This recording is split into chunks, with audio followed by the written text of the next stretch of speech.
'అవిక' హీరోయిన్‌గా చేసిన 'ఉమాపతి' అనే సినిమా ఒకటి 'ఆహాలో' ఫ్రీగా స్ట్రీమ్ అవుతుంది. సినిమా ఎలా ఉన్నాయో రివ్యూ తెలుసుకుందాం. ఈ లోపున వీడియోనైతే లైక్ చేసి ఛానెల్‌ని సబ్స్క్రైబ్ చేసుకోకుండా చూస్తున్నట్టయితే సబ్స్క్రైబ్ కూడా చేసుకోండి. ఈ సినిమాతో చూసాక నాకైతే 1% కూడా నచ్చలేదు. ఈ సినిమాలో అయితే స్టోరీయే సరిగ్గా లేదు. హీరో ఊర్లో చాలా బేవర్స్‌గా ఉండి తిరుగుతా ఉంటాడు. అలాంటి హీరో హీరోయిన్ చూసి తన వెనకాల పడటం స్టార్ట్ చేస్తాడు. ఆ తర్వాత ఏమన్నా అయిందా లేదా అనేది సినిమా. ఇంక సినిమా స్టార్ట్ అవ్వగానే హీరో చాలా బేవర్స్ అని చెప్పారు. ఆ తర్వాత హీరో హీరోయిన్ వెనకాల పడుతున్నారని చెప్పారు. ఇంకా ఆ విషయం మనకు తెలిసిపోయాక కూడా ఇలాంటి సీన్సే మళ్ళీ మళ్ళీ వస్తా ఉంటాయి. అసలు సినిమా ముందుకెళ్తుందనే ఫీలింగు 1% కూడా రాదు. ఇంకా ఆ సీన్స్‌ని మళ్ళీ మళ్ళీ చూడటానికి నాకైతే చాలా చిరాకుగా అనిపించింది.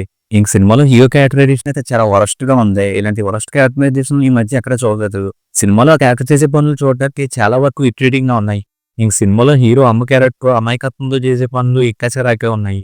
సినిమాలో హీరో ఫాదర్ దుబాయ్‌లో ఉండి డబ్బులు పంపిస్తుంటే, ఆ డబ్బులతో బిల్డింగ్ కట్టడం మానేసి కొడుకు జల్సాలకు ఇచ్చేస్తా ఉంటది. ఇంక ఈ విషయం సినిమాలో హీరో నాన్న క్యారెక్టర్‌కి తెలిస్తే కొంచెం బ్లాస్ట్‌గా ఉందేమో అనుకుంటే, ఆ విషయం తెలిసినప్పుడు కొంచెం బ్లాస్ట్ అయినట్టు అయ్యి, తర్వాత మా ఫాదర్ రిలాక్స్ అయిపోతారు. అంతకాలం దుబాయ్‌లో ఉండి డబ్బు సంపాదించి ఇంటికి పంపితే, ఆ డబ్బంతా వేస్ట్ అయిందని తెలిసాక ఆ క్యారెక్టర్ ఎంత రియాక్ట్ అవ్వాలో, అందులో 1% కూడా ఈ క్యారెక్టర్ రియాక్ట్ అవ్వకుండా ఉందనిపించింది. ఎంత వరస్ట్‌గా ఉన్న హీరో క్యారెక్టరైజేషన్‌లో లాస్ట్‌కైనా మార్పొచ్చి మంచిగా మారి ఏదన్నా మంచి విషయం చెప్పాడంటే అది లేదు. ఆ క్యారెక్టర్‌లన్నీ ఎలా ఉండాలో అలాగే ఉన్నాయి. ఇంక సినిమాలో ప్రతి సీన్‌ని కామెడీ సీన్ అన్నట్టుగానే చూపించారు గానీ, ఏ సీన్‌లో కూడా 1% కూడా కామెడీ వర్కౌట్ అవ్వలేదు. ఇంకా సీన్ చూడడానికి చాలా ఇరిటేటింగ్ అనిపిస్తాయి. ఇంక సినిమాలో అయితే డైరెక్టర్ గారు చాలా వింత పనులు చేయించారు. ఆ వింత పనులన్నీ ఎలా తెంచుకున్నారు, ఎలా చేయించారనే విషయం నాకు అదే అర్థం కాలేదు. సినిమాలో హీరోయిన్ బ్యాచ్ స్కూల్ డ్రెస్ వేసి కాలేజ్ చేస్తారు. అలాంటి చిన్న పిల్లల దగ్గరికి హీరో వెళ్లి నన్ను పెళ్లి చేసుకుంటావా అని అడుగుతాడు. ఇంక సినిమాలో ఉన్న హీరోయిన్ ఏమో చేలో ఉన్న ఒడ్డు పీక్కుని ఆ ఒడ్డుతో కొబ్బరి నూనె మొక్కుకుంటున్నా అని చెప్తది. ఇంక హీరో ఏమో సంతకెళ్ళి ఎట్లని ఆపించి వాళ్ళ కొలలు దువ్వించుకుంటాడు.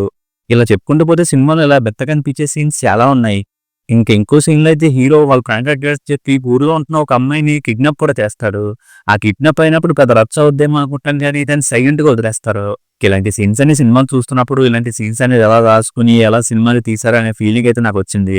సినిమాలో కనిపించిన ఎక్కువ యాక్టర్స్‌ని ఊర్లో ఉండేవాళ్ళ చేత యాక్టింగ్ చేయించినట్టున్నారు. ఎవరి యాక్టింగ్ కూడా బాగా అనిపించలేదు. ఈ సినిమాలో ప్రతి క్యారెక్టర్‌కి చెప్పిన డబ్బింగ్ కూడా చాలా ఆర్టిఫిషియల్‌గా ఉంది. ఎక్కడ కూడా రియాలిటీకి దగ్గరగా ఉన్నట్టు 1% కూడా అనిపించలేదు. ఈ సినిమాలో వచ్చే సాంగ్స్, బ్యాక్‌గ్రౌండ్ స్కోర్ కూడా నాకైతే అసలు బాగా అనిపించలేదు. ఇంకా ఫైనల్లీ సినిమా గురించి చెప్పాలంటే ఈ సినిమాలో ఒక లైన్ గాని, ఒక ఫ్లో గాని లేకుండా ఏవో వింత సీన్స్‌ని రాసుకొని 2 గంటల 40 నిమిషాల వరకు సినిమాని తీసి రిలీజ్ చేశారు.